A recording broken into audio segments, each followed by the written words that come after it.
Hola amigos y bienvenidos a este su podcast de la risa y el olvido. Y no puedo iniciar el programa sin antes darle la bienvenida a mis amigos. Hola Jorge, ¿cómo estás? Hola, buenas noches, muy bien, ¿y ustedes? Bien, gracias. Alfa, ¿cómo estás? Buenas noches.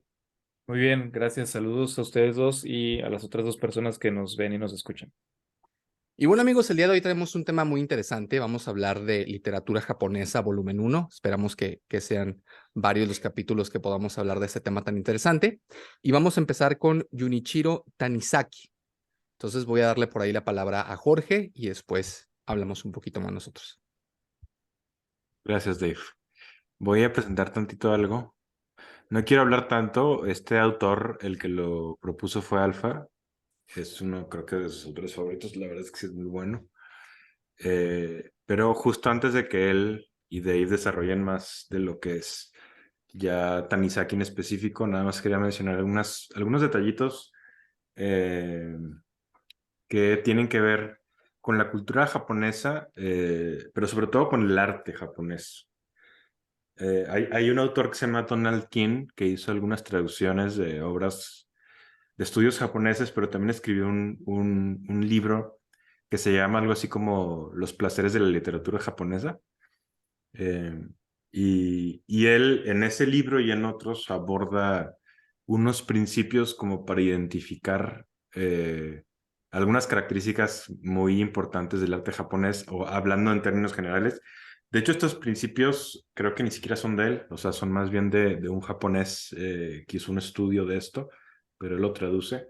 Y hablan de cuatro principios, y aquí Alpha y Dave métanse absolutamente en todo lo que quieran. Oye, ¿no son los Y 4 acuerdos de la filosofía tolteca? claro, exactamente. Uno de ellos es que en el arte japonés hay como una predilección por el poder que le llaman de la sugestión. O sea, por sugerir algo y dejarlo nada más sugerido, ¿no? O sea, en vez como de que esté completamente delineado.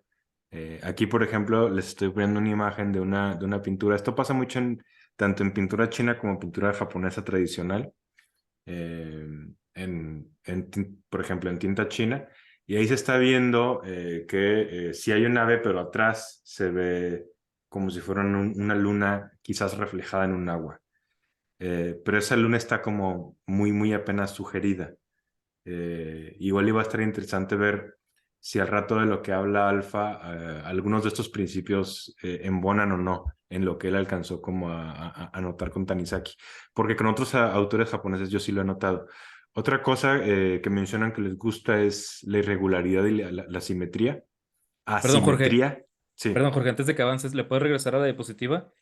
Para la claro. gente que nada más nos está escuchando, como Jorge dijo, está presentando aquí esta ilustración del ave. Ahí es muy famoso que hubo una ruptura en el arte europeo cuando llegan los impresionistas. Empezaron en Francia y los impresionistas son un momento en donde de hecho el nombre impresionista era como un poco ofensivo, era un poco como nada más para hacerlos menos, pero ellos, su principal rol estético, su principal propuesta, surge a partir de la influencia del arte, sobre todo chino y japonés, que es de lo que está hablando Márquez. Y lo pueden ver en muchos impresionistas, pero por ejemplo, esto, o sea, los que están en YouTube no van a tener ningún problema, pero los otros, luego búsquenlo. Eso se puede reflejar mucho en un postimpresionista que viene después que se llama William Turner, que es tal cual la esencia, pero ya en Occidente de lo que está platicando Jorge, de cómo está apenas sugerido, cómo está apenas delineada la intención y tú eres el que tiene que completar todo el cuadro y todo pues ese significado que te está transmitiendo. Entonces nada más no quería dejar pasar ese comentario. Que nada más como aporte, nada importante, Turner es uno de mis pintores favoritos de todos, que me encanta, me fascina. Ok, Sí, y yo creo que porque juega con eso que tú, sí, con lo que de estamos hecho platicando, y con la luz, sus juegos de la ajá, luz son impresionantes. sí. Otra cosa que mencionan que les llama mucho la atención es la irregularidad de la simetría, como se había mencionado. Aquí están viendo una especie como de vasija, pero es una vasija que está completamente irregular. Eso es muy común encontrarlo en objetos que crean, ¿no? Sobre todo objetos que ya tienen muchos años. Y lo más padre es que una vez que se rompen, o sea, que se astillan, por ejemplo, así los dejan. O sea, si está astillado, inclusive a lo mejor hasta puede tener como más valor, digamos que sentimental el objeto. Eh, Hay techos, ahí están viendo una imagen donde se ve, es un techo que está hecho como de bambús y ese techo está todo asimétrico, es irregular. Si aquí en México nos deja un albañil ese trabajo, pues vamos a pensar que el tipo no sabe lo que hace o es un huevón, pero allá en algunas cosas, como les menciono, acaba siendo algo deseado. Y eso es bien interesante, inclusive hasta a nivel de lo que le genera al cerebro es interesante, porque nosotros en Occidente como que estamos acostumbrados a la simetría. O sea, vemos los ladrillos y los ladrillos intentan ser simétricos, por ejemplo, y vemos los bloques, el block, por ejemplo, y intenta ser simétrico. Y las culturas en donde la asimetría es como más parte de su arquitectura, por ejemplo, luego tienen formas un poco diferentes de tener una percepción de juegos visuales de figuras geométricas. Ellos también, Eh, sobre todo, consideraban que la simetría completa era diabólica y que ajá. la asimetría tiene que ver mucho con como un un aprendizaje a convivir con la naturaleza, no un dominio absoluto de la naturaleza, porque es imposible, que es algo que tal vez buscamos más en Occidente y por eso nos gusta todo que sea como tan limpio, tan pulcro y tan simétrico, porque estamos demostrando la mano del hombre sobre la naturaleza y nos da más sensación de protección y que no estamos a su merced. Y allá no, es un poco más tal cual orgánico, un poco más, pues, una convivencia más de la mano y no tanto una dominación del hombre sobre la naturaleza. Ajá. Si tú ves un árbol, por ejemplo, frondoso y si ningún hombre le mete mano y lo tijerea, pues no va a ser simétrico. Va a tener asimetría, ¿no? En su forma orgánica y creo que es parte de lo que tú estás mencionando. Ujú. Otro de los principios es la simplicidad. La simplicidad se ve como muy fácil, por ejemplo, en pinturas Zen. Creo que es a lo mejor donde se ve más obvio. Pero también la simplicidad queda muy, eh, digamos que queda muy bien representada también en su poesía, por ejemplo, ¿no? O en otro tipo como de pinturas. Y el último que les menciono hoy, ya para que nos podamos pasar a Tanizaki, es este, y es el que más me gusta. Es el perecedero. O sea, que también dentro de ese arte, algo que les llama mucho la atención al japonés es que dentro de lo que ellos representan está esa representación de lo que es perecedero. Y lo que es perecedero culturalmente les parece más atractivo que aquellas cosas que duran para siempre. Y eso está bien interesante porque, por ejemplo, te dicen que para, no sé, para la cultura japonesa tradicional, que era mucho más interesante en las estaciones la primavera, y el otoño que el verano y que el invierno, por ejemplo. A la hora de hablar, por ejemplo, de los cherry blossoms, Las flores de de la su flor flor. del cerezo, eh, decían que el momento en el que era como más bello es justo antes de que salga la flor completa, o sea, cuando todavía está como una especie como de botón, o cuando ya está tirada en el suelo. O sea, que son esos dos principios los más bellos de la flor. Eh, y esto lo hacen como si fuera una especie como eh, pues quizás una visión un poco poética, pues como de lo que es la vida, y de lo rápido que es la vida y de lo frágil también que es la vida, ¿no? Y esto hace que después, por ejemplo, en cierta literatura clásica japonesa y en poesía japonesa clásica, luego le dedicaban, por ejemplo, poemas a las estaciones y tú veías que de la estación que iba a haber más poemas era de la primavera, justamente cuando empiezan a salir y a brotar las florecitas, después el otoño y en último lugar está el verano y el invierno, que les parecían como ya menos interesantes. También ven, por ejemplo, cómo en las historias románticas se enfocaban más o en el inicio del amor, o sea, cuando está apenas brotando ese amor, o cuando ya se acabó, pero no tanto cuando está, digamos que ese amor, digamos que en plenitud, ¿no? En esa flor completa. Eh, y ya para rematar lo último que les digo de esto, una de mis novelas favoritas, quizás algún día hable de ella en el podcast, no lo sé, es de otro escritor japonés que se llama Yukio Mishima y se llama El Templo del Pabellón Dorado. Y es la historia, y esto sí pasó, es la historia de cómo un monje quemó uno de los templos, si no es que el templo más importante de Kioto. Y una de las lecturas que había como de todo esto es que justamente los japoneses no hacían sus templos de piedra, hacían sus templos de madera para que fueran, para que estuvieran, digamos que siempre con esa incertidumbre, ¿no? O sea, con ese peligro de ser perecederos. Si tú tienes un templo que es de piedra, esa piedra puede durar durante siglos, inclusive milenios. Como Pero los a la madera castillos. no, ajá, los castillos, pero a la madera no le pasa lo mismo. O sea, la madera, Las por pirámides más que mayas. la cuides bien, o sea, se puede quemar. Y puedes tener un templo preciosísimo y el lugar más sagrado de lo que quieras, y sin embargo, un descuido lo puede hacer cenizas. Y había una explicación que contaban que era eso precisamente lo que hacía que ese templo fuera inclusive muchísimo más especial que un templo hecho de piedra. Y es el hecho de que si tú entras hoy a ese templo, no sabes realmente si mañana va a seguir ahí en pie o no. Entonces otra vez sería como espejear pues esta verdad, ¿no? De lo natural, o sea, de que todo lo que, de que todo lo que está vivo se va a morir. Y de esa misma forma en la que un cuerpo se hace viejo muy fácilmente y después se muere, también un templo en cualquier momento se puede destruir. Y no solo los templos, o sea, en realidad cualquier cosa. Es algo que creo que se acaba viendo en, en todo el espectro como de sus esfuerzos artísticos. Pero bueno, ahí lo dejo para que puedan entrar ya directamente a Tanizaki. Gracias, pues muy interesante, Jorge, lo que nos traes. Yo estuve investigando sobre Tanizaki y sobre todo en uno de sus ensayos, bueno, el ensayo que tiene, que más que un libro, este es un ensayo, que tiene un nombre, la verdad, muy, muy bonito, el elogio de la sombra.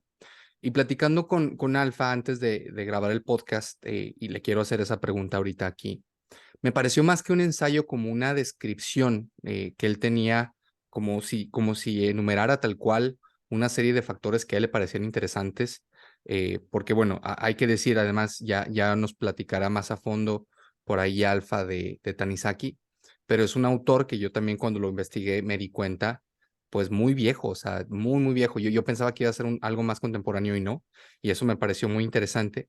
Y antes de darle la palabra a él que me responda esta primera pregunta que tengo de dos, él decía, me llamó la atención respecto a lo que decía ahorita Jorge, de lo que nos platicó, que todo, que parecería como si en la cultura que nosotros tenemos, todo compitiera por llamar tu atención, ¿no?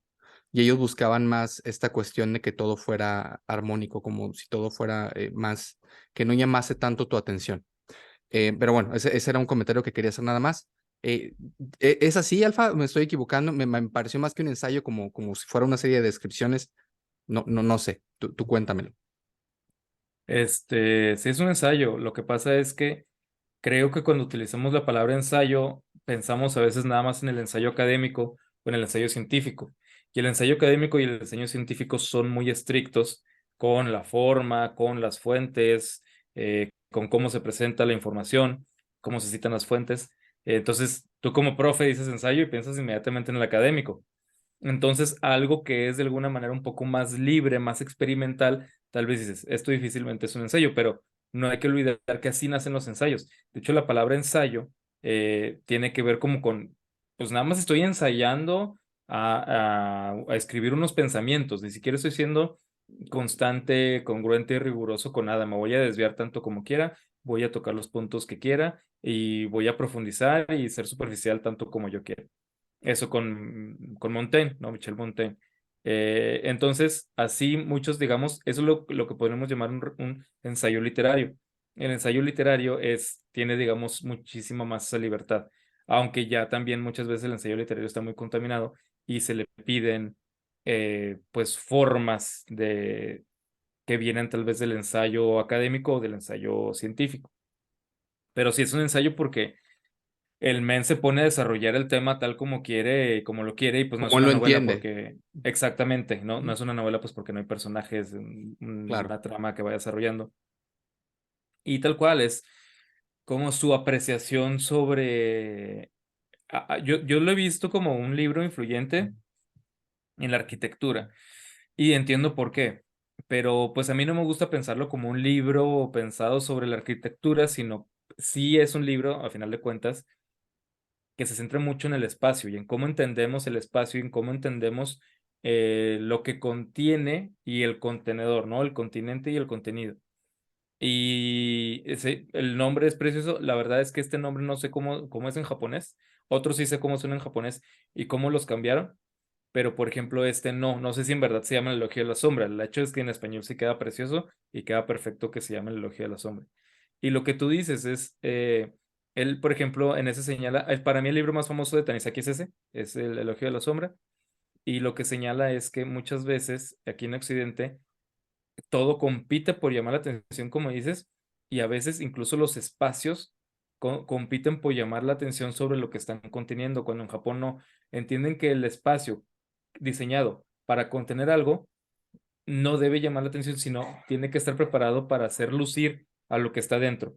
Entonces, cada cuarto está pensado por una cosa diferente. Hay cuartos que son especialmente para levantar un altar, hay cuartos que son especialmente para dormir, hay cuartos que son especialmente para recibir a la gente, y todos esos cuartos están en función de cómo los van a habitar y cómo van a ser utilizados. Y no solo lo que importa es la luz, sino que también importa la sombra, precisamente porque la sombra importa es que la luz es más importante. Si tú abres todos los espacios para que entre toda la luz y la luz domine, la luz no es importante porque están todos los espacios por igual. Pero si tienes espacios en donde domina la sombra de cierta manera, la luz se convierte en un actor protagonista de los espacios y va desarrollándolo eso, como dices, en una numeración y pues es una de las demostraciones de su, pues como de su prosa, ¿no? Que es también muy famoso y también es una de las cosas que yo más resalto que es un escritor exquisito, es un escritor, al menos en las traducciones que yo he leído, pues es maravilloso. Oye, y la otra pregunta, jugando un poquito al abogado del diablo, porque es imposible responderla, porque pues evidentemente no somos Tanizaki, pero precisamente en este ensayo, ¿tú cómo crees que vería, qué crees que pensaría Tanizaki si hoy viera el Japón actual, tan lleno de contrastes, ¿no? Sí, de hecho es como, por un lado puede ser muy hipotética, pero por otro lado es bien interesante esa pregunta porque Tanizaki, de hecho, es un autor que se presenta y se revela como un poco gruñón respecto a los cambios que él empezó a ver del cambio generacional en la apertura de Japón. De hecho, él es como muy tradicionalista y si podemos extender el significado de la palabra costumbrista, podemos decir que él empieza como un autor costumbrista y luego ya se va desarrollando más sobre la psicología de los personajes, pero en muchos de sus libros encontramos este conflicto y es uno de los más comunes, si no es que es el más común, del conflicto entre personajes muy tradicionalistas y entre personajes muy modernos para su época. Tú dices, es súper viejo Tanizaki, pero de hecho no es tanto. Tanizaki va a morir en los 60s, que de hecho a nivel general, lo único que le faltó vivir como parteaguas de la nueva época es pues el fin de la Guerra Fría y la revolución digital. O sea, murió en los 60, o sea, tampoco es tan anciano. O sea, muchos, aquí conocemos gente ¿Sabes que... qué? Me dejé llevar por la época en la que nació, cuando hice la Ujú. investigación. Sí, Marquiño. Perdón, fíjate que esa pregunta que haces, Dave, va a ser trampa, perdón, Alfa. Pero esa pregunta se ve bien interesante en Mishima, el otro autor que les conté ahorita del Templo Dorado. O sea, como de esta resistencia entre el cambio. Se ve bien interesante en sus obras y se ve bien interesante en su vida. Pero bueno, nada lo digo para entonces mejor después contárselas en otro episodio y que lo tengan en cuenta. O sea, pero de hecho hay una película que es esta, se llama Mishima, una vida en 4 capítulos. Y ahí se ve clarito, ahí sí, cómo cómo le afectó ese cambio del Japón tradicional a un Japón, digamos que más occidentalizado. Pero bueno, ya, nada más quería mencionar eso, porque creo que embona perfecto. Y curiosamente, la literatura de Mishima, de estos grandes japoneses que podemos mencionar, digamos, cuatro grandes inmediatamente que serían Tanizaki, Mishima, Kawabata y Oe, Kensaburo Oe, el más occidentalizado por mucho es Mishima. Y es muy interesante. Él era, digamos, alumno de Kawabata, y Kawabata mencionaba que prácticamente Mishima lo superaba, pero es que es una literatura completamente diferente. Y sí, o sea, es curioso lo que dices porque es verdad, sabemos, y ya lo explicaremos y lo desarrollaremos después, el tipo de vida que hay veces, es que no, la literatura de Mishima es superlativa, pero también su vida es súper, súper, súper importante y súper interesante, y también hasta rivaliza como contra su literatura. Sí. ¿Cómo termina él siendo un escritor muy occidental en ese sentido? Su estilo y su técnica son muy occidentales, al menos muchísimo más que el de Kawabata y el de Kawabata. Tanizaki, pero sobre todo para mí, más que el que tiene más, el mejor ejemplo de lo que tú decías de lo que apenas se sugiere es Kawabata. Kawabata es el maestro en eso, y por eso a mí me gusta más Kawabata, y a mí Tanizaki me gusta, pero por otras cosas que ahorita les contaré. Pero sí, por eso le llamamos literatura japonesa parte uno, porque ahí nada más vamos a hablar de Tanizaki, y ya después yo quisiera que hubiera uno nada más de Kawabata, uno nada más de Mishima, uno nada más de Oe, uno nada más pues ya de ver de cuáles encontramos. Espero que nunca lleguemos a hablar de Murakami, pero porque pues no es tan interesante. Pero es bueno, pero es muy pop, ¿no? O sea, ahí lo podríamos Pero ¿sabes mencionar. a quién sí podemos mencionar? Ahí lo tengo, me lo he traído. Nada más por encimita, pero el cuento de Genji. O sea, El siendo, Genji siendo, Monogatari, litera- ¿sí? siendo literatura japonesa uno. De hecho, cuando Kawabata recibe el Premio Nobel de la Paz, habla de De esa obra. literatura, Perdón, de literatura de la paz. De literatura habla de esa obra.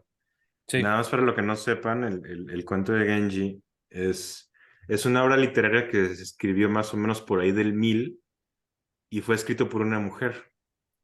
Y muchísimos estudiosos de la literatura la consideran la primera novela de la humanidad. O sea, siempre hay debates de cuál puede ser la primera por estructura, pero hay muchos que dicen que es esa. Y está interesante porque querría decir que sería una novela japonesa y además una novela hecha por una mujer. Porque además hay algo curioso con el japonés como literatura, y es que originalmente en Japón, la gente culta que escribía, por ejemplo, poesía, no la escribía en japonés, la escribía en chino. En chino. Eh, Como la aristocracia inglesa mucho tiempo escribía en francés. ajá.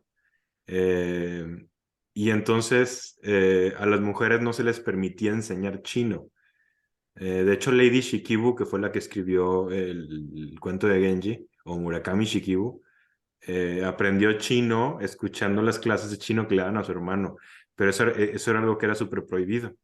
Eh, pero, pero justo como los hombres escribían en chino, entonces los primeros intentos como de poesía japonesa y de literatura japonesa acababan siendo muchos de ellos de mujeres, porque como ya no tenían permitido aprender chino, tenían que escribir en japonés. Y es un inicio súper interesante a lo que después se acaba convirtiendo en una literatura padrísima, o sea, la japonesa ya en su totalidad. Y como las mujeres esas, digamos, las cortesanas, tenían medio una vida aristocrática, pero estaban siempre encerradas, pues se entretenían leyendo y luego después escribiendo. Y de hecho desarrollaron una literatura increíble que al principio se veía mal por de dónde venía, ¿no? Porque eran las mujeres las Ujú. que la escribían, pero después descubrieron, o más bien revaloraron la importancia y el valor literario que tenían y las empezaron a apreciar mucho. Pero después, o sea, se seguía viendo como algo de las mujeres. Ah, sí, las mujeres escriben. Y luego hubo hombres que empezaron a escribir y sus nombres de pluma eran de mujeres para que los tomaran en serio porque decían, pues es que ahorita Ajá. la gente nada más lee los cuentos, las historias de las mujeres porque son las que saben escribir chido. Entonces, para que me tomen en serio, voy a escribir como si fuera mujer. Y eso no lo hacen tanto por como reconocimiento, sino porque los leyeran, porque sus libros estuvieran en circulación. Y entonces es bien interesante cómo luego a veces nada más cambias de hemisferio y las cosas se invierten Sí. 2 o 3 veces, se dan 2 o 3 giros, a veces por demasiado machismo, pero así, increíble. Pero bueno, entonces eh, Tanizaki sí estaba muy renuente al cambio. Japón ha tenido como 2 o 3 grandes momentos de cierre y de apertura, sobre todo el fin del shogunato y el inicio de la era Meiji, y después, obviamente, después de la Segunda Guerra Mundial. Y a Tanizaki pues le toca toda esa transición y Japón es una sociedad muy, muy, muy, muy machista. No sé si cada vez menos, pero es históricamente muy machista, históricamente muy patriarcal, muy conservadora y con mucha importancia en el honor y en la familia.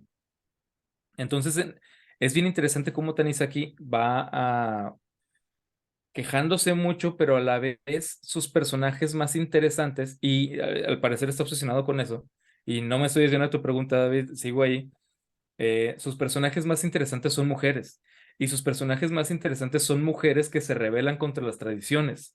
Entonces, ya a veces no te queda claro, porque muchas veces el hombre que se queja, el hombre amargado, el hombre tradicionalista, parecería que es la voz de Tanizaki, pero luego estas mujeres, esas a veces son, y muchas veces son las heroínas, demuestran tanta libertad, demuestran tanta personalidad y demuestran tanto valor y se demuestran tan fregonas que luego dices, pues este vato en realidad qué estaba pensando, porque parece que sí está muy del lado de estas mujeres, o tal vez nada más las está señalando como él las veía y nosotros tomamos eso como valores padres y tomamos eso como cosas propias de una heroína cuando él las señalaba solo como defectos.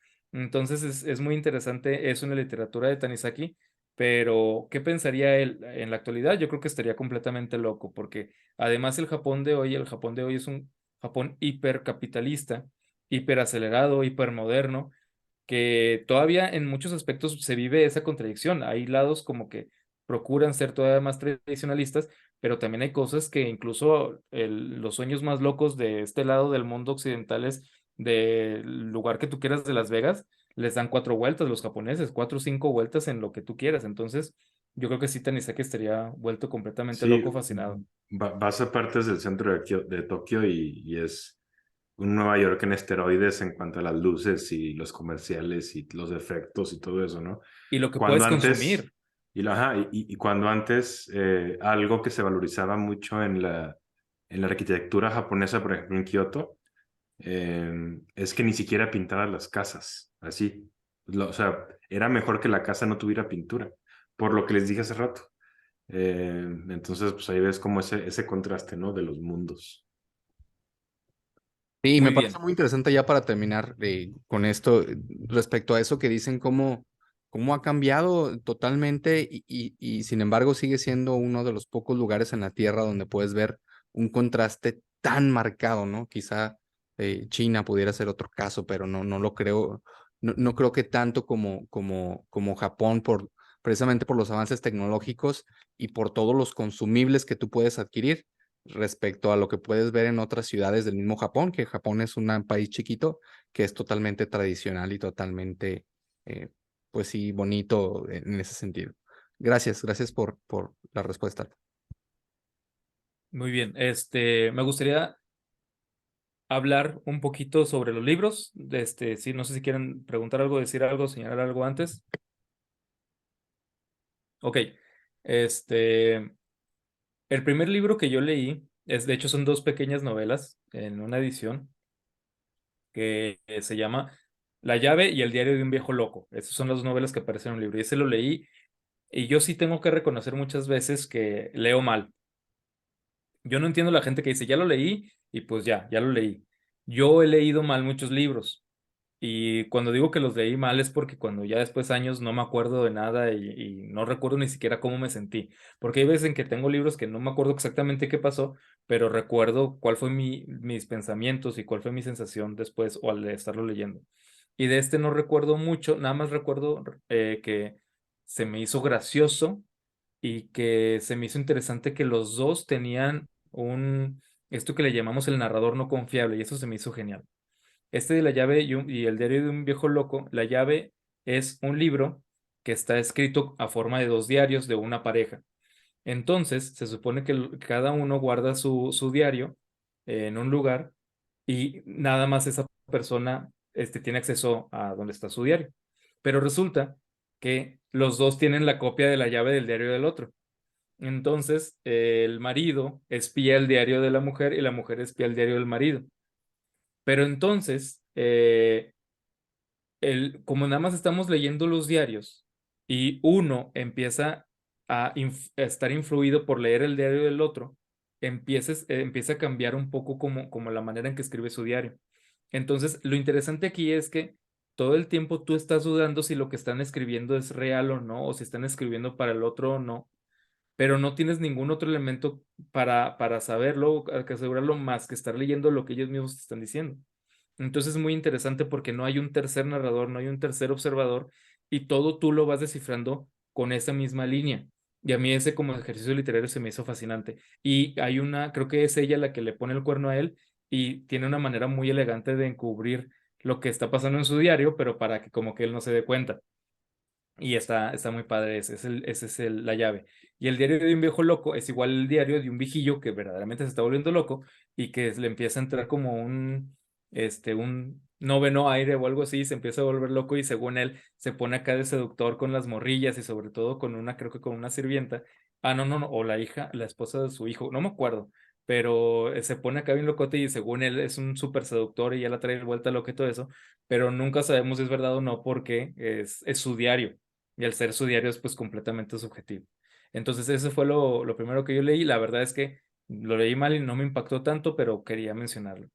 Tiene otro libro que a mí me parece muy bonito el título y muy valiente porque, no sé, el libro se llama Hay quien prefiere las ortigas. Hay quien prefiere las ortigas. Y pues, o sea, ¿cómo? Qué extraño título, pero pues así se llama y a mí me encanta. Es un título que a mí me fascina y es insisto, es ese Tanizaki que dice que qué demonios está pasando. Es una historia sobre un divorcio. Una pareja relativamente joven se divorcia en términos amistosos, se divorcia poniéndose de acuerdo y diciendo ya no podemos vivir, pero vivir juntos pues, pero luego no solo está la relación entre ellos dos que se van divorciando, sino luego en la figura del papá de ella, que es un viejo hijo de la fregada y que él es el que de alguna manera desde su figura de patriarca está dominando toda la relación y quiere que las cosas se hagan a su manera y él dice, ¿cómo te puedes divorciar y cómo puedes incluso seguir viéndolo y estás mandando la fregada el nombre de la familia, bla, bla, bla? Entonces es ese conflicto entre esa situación, como entre una instancia moderna, porque es hasta cierto punto muy moderno el divorcio, sobre todo en esas circunstancias en que decidimos ya no vivir juntos. Antes el divorcio existía, era raro, pero todavía se tenían que justificar de cierta manera, nunca por mutuo acuerdo. Y él, como es un señor muy contradictorio, porque es así un super patriarca, pero luego a la vez tú vas viendo cómo va viviendo su vida, y es un señor, pues que es lo que podríamos decir que es una doble moral, pero no es una doble moral, simple y sencillamente que al parecer lo que vamos viendo es que cuando alguien tiene el poder absoluto sobre algo, no aplica las mismas leyes para los demás como para él. Y ese es hay quien prefieren las ortigas. Otro se llama Naomi y este es de un vato que se obsesiona con una chavilla y que dice, ay, pues está muy bonita porque tiene ojos occidentales y le empieza a cortejar, se le empieza a ligar todo eso y empieza a medio tener una relación con ella, pero luego resulta que la chavilla es esta chavilla hiper moderna para su época, hiper rebelde, que le da 6 vueltas al vato y luego lo termina volviendo loco y luego él se termina obsesionando con ella, pero porque no la puede controlar y ella lo termina sometiendo psicológicamente de una manera terrible y el vato vive en un infierno porque él quería una relación muy tranquilita, muy normal y la morra es como muy abierta, muy mentalmente muy occidental. Entonces aquí es donde, en una de esas donde yo digo que seguramente aquí tal vez Tanizaki quería hacer quedar mal a la chava, pero pues la chava termina siendo una especie de heroína frente a esa situación, una representación de la libertad y de la modernidad, sobre todo en esa época. Luego vamos a llegar para mí a los libros que son más interesantes y no los estoy contando en orden de escritura, sino los estoy contando en orden de los que a mí me gustan más.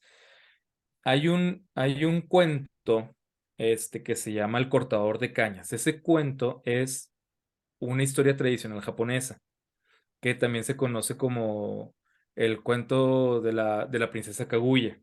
Entonces, de ese cuento tradicional viejo han salido muchas versiones, muchas, muchas, muchas versiones. Una versión muy curiosita es la que saca este Tanizaki. Y se le conoce, lo encuentran como el cortador de bambú o el cortador de cañas. Y creo que es una gran, gran, gran muestra de cómo ustedes, no sé si sepan estas historias de que en la Segunda Guerra Mundial, ya ven que fue muy famosa la participación activa en la guerra en el Pacífico de Japón y cómo pelearon en las islas y cómo se enfrentaron hacia los peores enemigos y bla, bla, bla. Y que hubo de hecho un soldado que se quedó varado en una isla y que por años estuvo resistiendo y por años estuvo sobreviviendo. La guerra se acabó, el mundo siguió, pero el vato seguía ahí pensando que la guerra seguía y él dice, yo por mi Japón y todo eso, y lo encontraron como 40 años después y él decía, sí, vamos a pelear y todo, que mueran los americanos y la guerra se había acabado, pero el vato seguía ahí, o sea, eso es nada más como una representación muy caricaturesca de lo tercos que pueden ser y de lo mucho, a los extremos a los que pueden llegar por seguir sus valores, o sea, si hay alguien que es muy, muy, muy congruente y muy ferviente en sus valores son los japoneses.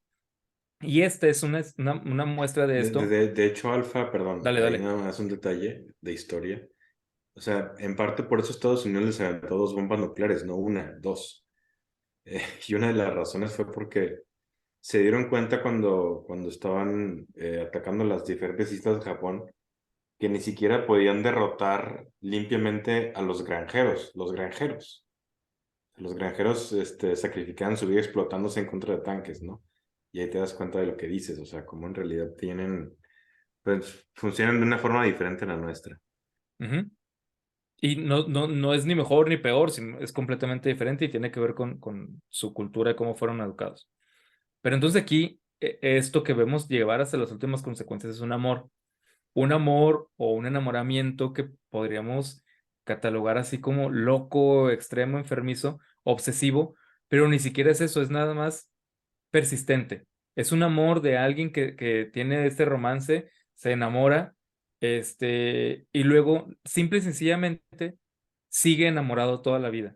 Y lo ves como cada año llega al mismo lugar para escuchar la voz de la persona que ama. Y ella tiene toda su vida completamente diferente y todo eso. Y él, la única oportunidad que él tiene de tener la mínima relación con ella es ponerse exactamente en ese mismo lugar cada año para escuchar su voz. Y eso es todo. Y ese es el cuento, pero obviamente la manera en que lo escribe Tanizaki es una completa belleza. Es un punto muy alto de la literatura universal, yo diría, ese de El cortador de cañas de Tanizaki. Luego, hay uno que me parece que es el más mishimaesco de Tanizaki, y al decir mishimaesco, quiero decir que es como un desarrollo psicológico de qué tanto puede llegar a veces, no la maldad, a veces la curiosidad, a veces nada más un extremo de un rasgo de personalidad. En eso juega mucho Mishima y es un maestro en eso. Y Tanizaki lo juega aquí con una novela que se llama Retrato de Shunkin. Y Retrato de Shunkin es una chica, Chunkin es una chica de Chihuahua, una muchacha chula de Chihuahua, que ella es ciega y es de una familia muy alta, muy rica, de mucho dinero, y ella toca el, ¿cómo se llama? El shimasen, el instrumento de cuerdas que está acostadito, y es maestra en eso. Entonces ella tiene luego un alumno, y el alumno se enamora de ella, y ella, como es una mujer como muy amargada, es una mujer de una cuna muy alta, y es súper sangrona, y está súper amargada porque está ciega, y él se enamora de ella y tiene el error de confesárselo. Ella lo convierte de alguna manera en su esclavo y desquita todo su odio por la vida y todo su odio con él, y él aguanta y está ahí, y, luego ella lo chantajea y lo manipula emocionalmente como para que él no la pueda dejar, porque ella pues está cieguita, y si la deja se va a suicidar porque la vida ya no tiene sentido, pero nada más es un juego para que él siga ahí, y lo sigue manipulando hasta que llega hasta las últimas consecuencias, que no les voy a contar porque ojalá y algún día la lean, pero es como un juego y un desarrollo psicológico, tal vez de la crueldad, o tal vez de nada más, insisto, de un rasgo de personalidad llevado hasta sus últimas consecuencias en un juego literario precioso. Retrato de Shunkin se llama este. Y luego quiero hablar de dos súper. Ya he hablado de dos que a mí me parecen invaluables y que yo jamás quitaría dentro de mis libros favoritos. Pero estos dos tal vez un poquito más. La madre del capitán Shigemoto y lo que luego en español se llamó Las hermanas Makioka. Pero antes de hablar de la madre del capitán Shigemoto Márquez, tú también lo leíste, ¿verdad? Sí, pero dale, lo leí hace mucho y no lo traigo realmente fresco. Ok, la madre del capitán Shigemoto es otra novela rara en Tanizaki. Y es una novela que empieza como con una genealogía y te va explicando cómo estaba constituido cierta parte del gobierno, bla, bla, bla, bla, bla, bla. Y luego te cuenta esta historia, y es una historia muy extraña, es una historia muy extraña, pero duele mucho y o sea, bueno, a mí me parece increíble. Ahí les va. Eh, Resulta que está este viejecito, y este es un viejecito como muy respetado, de una familia muy noble, pero pues que siempre estuvo soltero y que siempre estuvo ahí, no tenía hijos ni nada. Y un día decide tomar una esposa, ya ruco, y toma una esposa que era ridículamente hermosa, era bellísima. Y en ese momento, pues ustedes saben que pues estamos hablando de una sociedad en donde pues la mujer no tenía mucha voz ni mucho voto sobre si se casaba con este o con otro. Entonces pues la casan con este viejito, y pues ya, él además era un monje, no sé si de la escuela, de la escuela Rinzai, pero entonces él es un monje, o sí, era un monje, y ya se casa con ella, y tiene a este niño, que luego es del que viene el nombre en la novela, lo que luego se va a terminar convirtiendo en el capitán Shigemoto. Pero entonces este capitán Shigemoto está recordando su infancia, de cómo él recuerda a su madre, cómo recuerda su cariño, cómo recuerda estar con ella, y cómo recuerda que un día, de la nada, el emperador decidió que la quería como una de sus esposas, que la quería allá. Y cuando el emperador tiene ese deseo, no se le puede negar. Entonces a la madre se la llevan al castillo, y el niño ya no puede ver a su madre, y el niño ya no puede estar cerca de su madre, y se queda solo con el viejito. Y luego él narra cómo veía al viejito, que sí le afectó mucho, sí le causó una profunda tristeza, y sí estaba completamente destrozado por esas cosas, pero luego ve, o sea, un niñito ve cómo este viejito tenía esta sabiduría del budismo, y cómo él trataba de lidiar con su dolor, y había una técnica de esta escuela que es una técnica que tienen para aprender a desaprenderse y a lidiar con la muerte, que es ir a los cementerios, y si pueden ver cadáveres todos los días para ver viendo cómo se van descomponiendo, cómo se van deshaciendo, o sea, como para no, tal vez, y esto lo toqué yo un poco en nuestro episodio de la muerte, tal vez una de las cosas que más nos hace sufrir de manera innecesaria la muerte es que vivimos muy alejados de ella, vivimos ignorándola, y vivimos evadiéndola mucho. Y tal vez estar completamente cerca de la muerte nos hace entender su naturaleza, que sí es completamente dolorosa, pero también no tanto, o en ciertas maneras como nosotros solemos sufrirla, solemos sentirla. Entonces, este niño es como una remembranza de su infancia, como muy oscura, muy triste, muy dolorosa.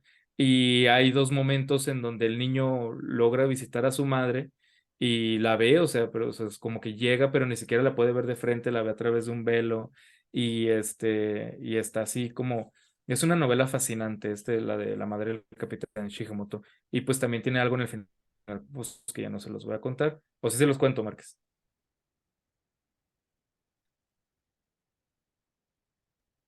Pues no sé, a lo mejor puedes dar un spoiler disclaimer y ya, si no Ok, quieren que le adelanten. ahí está el spoiler disclaimer, alguien se muere y alguien se muere y eso es todo.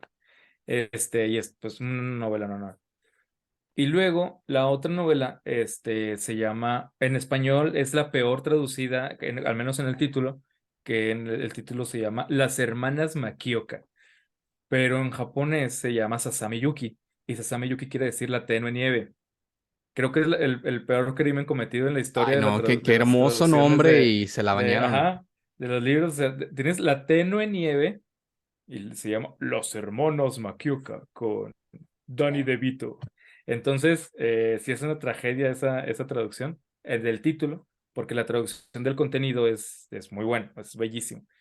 Y las hermanas Makioka, o bueno, voy a decir la tenue nieve, voy a decir Sasami Yuki. Es un libro así, o sea, es monumental. Es monumental y parecería que es una épica, una narración épica. Es tal vez mi libro favorito de Tanizaki y es que yo, ahí sí les voy a contar muchas cosas. Cuando lo estaba leyendo, yo me sentí mucho tiempo como que estaba en una telenovela. O sea, no en una novela porque es una novela y las novelas las leemos, en una telenovela. Es decir, era como mi episodio diario de la telenovela y era nada más estar como acompañando lo que estaban haciendo las hermanas Makioka, que son cuatro. Y es la historia de esta casa, o sea, es una casa, la casa de los Makioka, que es una casa de mucha alcurnia, pero venida a menos, a muy menos. Y empiezan a batallar mucho estas hermanas que nacieron en la opulencia y de repente la gran tragedia que se tienen que casar. Y si no se casan, van a tener que trabajar, que es lo peor que le puede pasar a cualquier ser humano. Entonces, hay unas que son muy superficiales, hay algunas que son muy inútiles, y luego obviamente la más chica es la más moderna, la que no le interesa el dinero, la que está bien loquilla, y luego de repente le dicen, estás echando a perder el nombre de la familia con tus locuras, con utilizar ropa occidental, con platicar con gente que no es japonesa. Porque la sociedad japonesa también es súper racista, y también eso es algo que señala mucho Tanizaki. Y entonces a mí me parece muy interesante el Sasami Yuki, o las hermanas Makioka, porque es una novela muy reconocida, es una novela muy importante y es una novela en la que prácticamente no pasa nada. A mí me gusta mucho contrastarla con una de las novelas más famosas, al menos en Latinoamérica, de la literatura latinoamericana y universal, que es Cien años de soledad. Cien años de soledad también es una historia gigante, pero Cien años de soledad es una historia muy mágica, es una historia de una familia que de alguna manera funda un pueblo y que está rodeada de magia, en donde cada rato pasan cosas, en donde siempre está la mujer más hermosa de la existencia, está ahí en ese pueblo. El hombre más fuerte de la historia también en ese pueblo. El general que perdió la mayor cantidad de guerras en la historia también está en ese pueblo.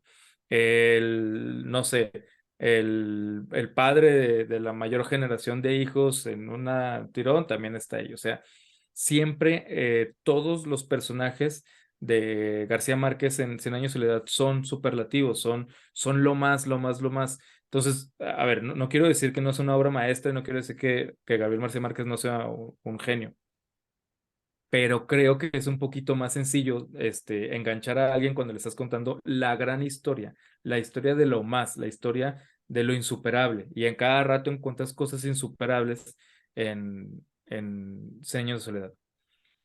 Y me parece muy meritorio que Tanizaki te está contando una historia de nada, de historias cotidianas de una familia fresa que está batallando por estar venido menos, y te enganchas y te quedas ahí, o sea, siendo de esta época, te estás leyendo, hay un capítulo entero en donde todo el capítulo lo único que estás viendo es como una de ellas se está preparando, se está vistiendo, se está maquillando para salir a bailar a un festival. Eso es todo el capítulo y el punto más importante de ese capítulo es cuando al final ella enciende un cigarro. Pero la manera en la que te lo está explicando no es que estés emocionando, no es que estés así al borde del sillón, no, pero estás sintiendo algo y estás sintiendo algo muy intenso y estás frente a una experiencia estética impresionante y estás conectándote con algo. Y tener la capacidad de transmitir eso, de esas cosas, a mí, ahí sí, tú estás hablando de un escritor completamente fuera de serie. Y luego, por ejemplo, el momento más álgido es cuando llega una inundación terrible, que eso fue muy famosa en Japón, y pues están tratando de sobrevivir y todo eso, pero es como el único momento de acción de la novela. Hay otro momento, por ejemplo, en donde se muere la mamá de las hermanas y en donde están yéndola a visitar en sus últimos momentos y aún le toca ver ya cuando muere. Y el autor lo que te dice es cómo se siente ella y dice algo que al menos para un occidental sería completamente imposible de pensar en ese momento cuando se le está muriendo la mamá, que dice que si su mamá no hubiera sido tan hermosa, ese momento hubiera sido muchísimo más difícil. Pero como la veía, la belleza que irradiaba ella en el cuarto y en todo eso, lograba tranquilizarla y lograba hacerla sentirse mejor. Ver que la belleza de su mamá seguía ahí y que era tan incomparable o algo así. Entonces tú dices, a mí eso a mí me parece muy, muy padre porque creo que nos confronta en muchas situaciones en donde eh, es algo que yo no esperaba, es algo que yo de entrada no entiendo, pero es algo que no puedo descartar, es algo que yo tengo que ser capaz de preguntarme y de ver cómo puedo yo acercarme a ello, cómo puedo yo hacer que eso tenga sentido, cómo puedo lograr yo incrementar mi capacidad de comprensión, mi capacidad de, no sé, de apertura o mi gama de elementos para manejar. Y a mí eso me parece muy importante para mí eso es la cultura. O sea, la cultura es tener más opciones de cómo reaccionar frente al mundo, tener más cosas de cómo podemos interactuar con la realidad que nos toca vivir. Y eso te está mostrando un contraste completamente diferente al que uno normalmente tiene. Y tal cual es una historia que es como una telenovela porque al final tampoco es como no llegas a un gran clímax o una gran resolución. Yo me acuerdo que cuando terminé de leer esa novela, me sentí muy triste porque me sentí vacío porque ya no iba a poder seguir viendo mi telenovela favorita, pues, o sea, ya no iba a poder seguir acompañándolos en su día a día y es que eso era lo importante, no es como que, ya esta salvó esta situación o el héroe o la heroína ya logró esto, ¿no? Es más bien, ya se acabó, o sea, ya nada más bien, ya no me toca seguir acompañando ese día a día. Y insisto, es sobre todo cuando en este mundo en donde estamos compitiendo tanto por la atención de la gente, estamos compitiendo tanto por ser el más brillante, el más chillón, el más extravagante que un autor todavía en estas épocas sepa atraparte y sepa cautivarte con la cosa más insignificante del mundo, y ni siquiera poetizándola, y ni siquiera diciendo, esto es hermoso porque esto es sencillo, y encuentra el valor de las cosas bellas, de las cosas sensibles y chiquitas de la vida. No, ni siquiera es eso, no es un maldito cursi hediondo, es nada más él te está poniendo esa proyección, pero desde su sensibilidad y desde su maestría al escribir, que algo diferente y algo pasa en ti y te impacta de una manera muy importante. Entonces, eh, como dice Jorge, un disclaimer o una nota de aclaración, si les interesa entrar al mundo de la literatura japonesa, yo jamás recomendaría que empezaran por Tanizaki. Eso sí, no lean a Tanizaki como su primer autor japonés. El más, digamos, moderno es Haruki Murakami y es el más famoso y es el más pop y es un buen escritor, la neta. Yo solo hablo mal de él, entre comillas, solo porque es hiper famoso y porque tal vez se me hace un poquito overrated al nivel de que dicen, sí, que leen el premio Nobel de literatura, pues tampoco tanto, pero sus novelas son súper disfrutables, súper disfrutables. No vas a agarrar un libro de Murakami, sin pasártela bien. Ese podría ser el mejor libro de entrada. y tal vez ya después uno de Mishima o de Kawabata. Yo recomendaría, por ejemplo, Beauty and Sadness de Kawabata también como primera entrada, o Confesiones de una máscara de Mishima. Oye, Va todos tienen como, nombres bien chingones, ¿eh? sí, sí, Confesiones de una sí, máscara. sí. Hay uno, ¿cómo se llama? El marinero que cayó de la gracia del mar o algo así, ¿no? También es de Mishima. Sí, Este, sí, yo eh, me sabía el nombre en inglés, pero sí, la traducción es esa. ujú. Y Caballos Desbocados también tiene este Mishima. Mishima, pues, un gran escritor, pero Nieve de primavera, sí, hay muchos.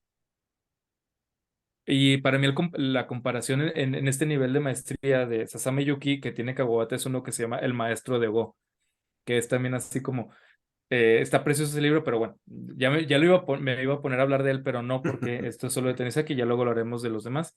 Em, entonces yo solo quería resaltar eso. Una vez un amigo me preguntó por qué los japoneses escriben tan buenas historias, sobre todo porque ahora las podemos ver en el manga y en el anime.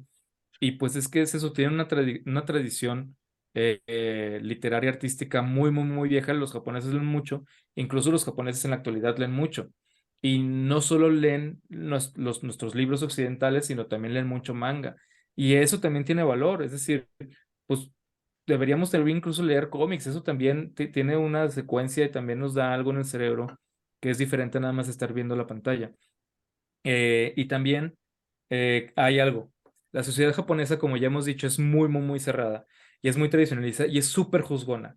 Es súper juzgona, pero nuestra sociedad también es juzgona, pero se autoproclama libre y se autoproclama buena onda y se autoproclama permisiva. Ellos son juzgones y confiesan que son juzgones y son una porquería de juzgones, sí, David.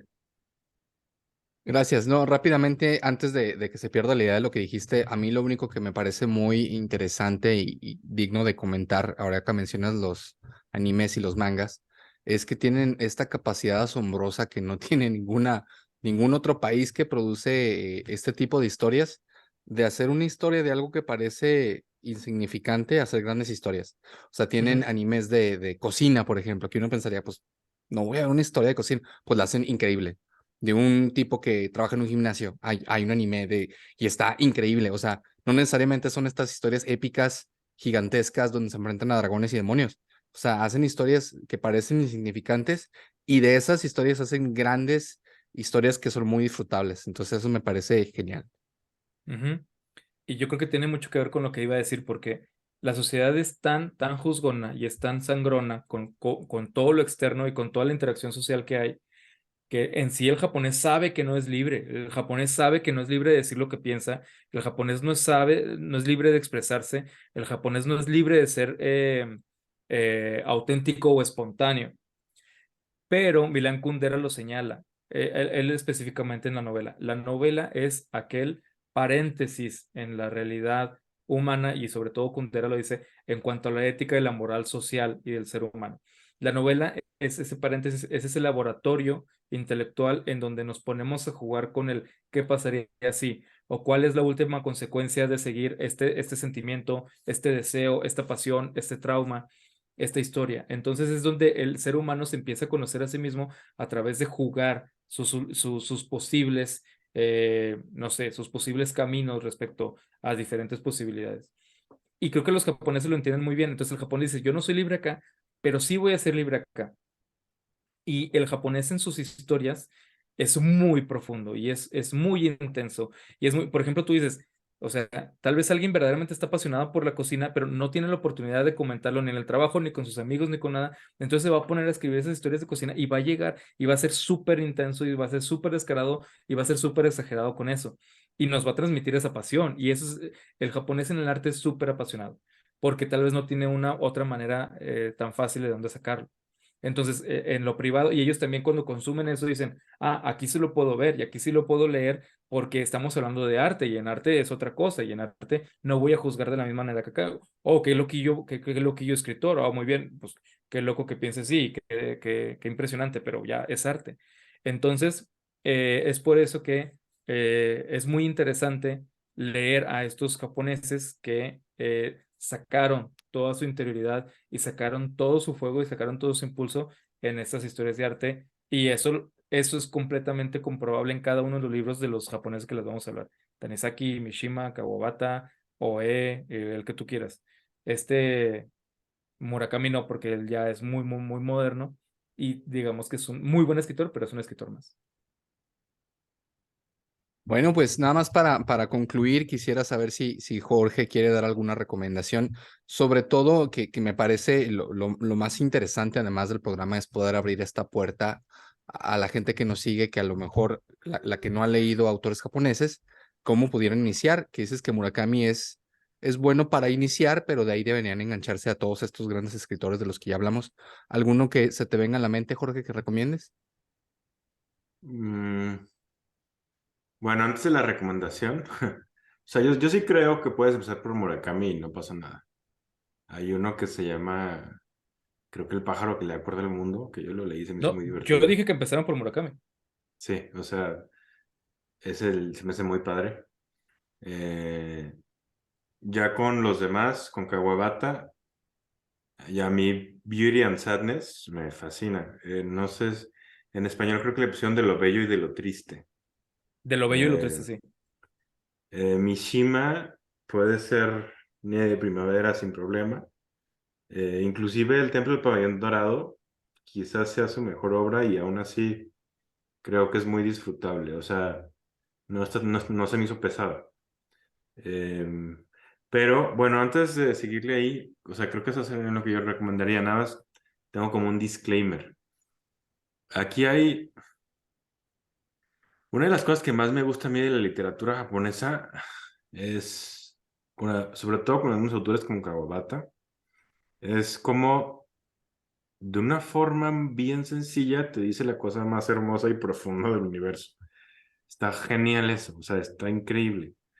Pero la parte que siempre me ha conflictuado es que pues tienes que leer los traducidos. Yo no sé japonés, ¿no? Y no lo puedo leer.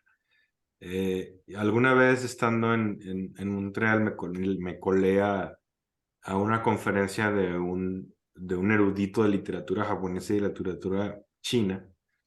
Y él nos decía que ya cuando te querías meter como bien al placer, si no leías mandarín, por ejemplo, o si no leías japonés, que lo que te recomendaba que hicieras era que te compraras dos versiones diferentes de la misma historia y que te leyeras las dos.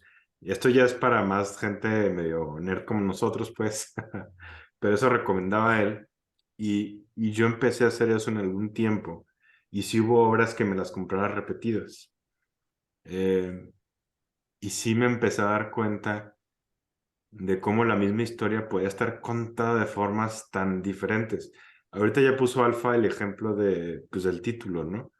Eh, pero yo sí tengo, por ejemplo, una vez, de hecho, estaba hablando con Eduardo que nos escucha de eso. Yo tengo, estas dos es una novela china famosísima, de las más famosas de la historia. La de este lado, el título es algo así como Un sueño de mansiones rojas, y la de este lado es la historia de la piedra. Es la misma historia. Yo les pudiera leer, no lo voy a hacer, pero si me pudiera leerles la primera página de cada uno, haz de cuenta que parece que estás leyendo dos novelas diferentes, no te das cuenta que es lo mismo, es bien distinto. Y ahí es en donde entra como luego la complejidad a la hora de saber cómo demonios leerlas. Entonces quizás mi recomendación no va a ser tanto cuál lean, más bien va a ser, si nada más van a leer una edición, investiguen en internet antes cuál edición parece que está más decente o más bonita. Y luego hay ediciones que son para estudio y hay ediciones que más bien están muy bellas, o sea, muy bellas en cuanto a cómo está traducida. Por ejemplo, esta es bien fiel al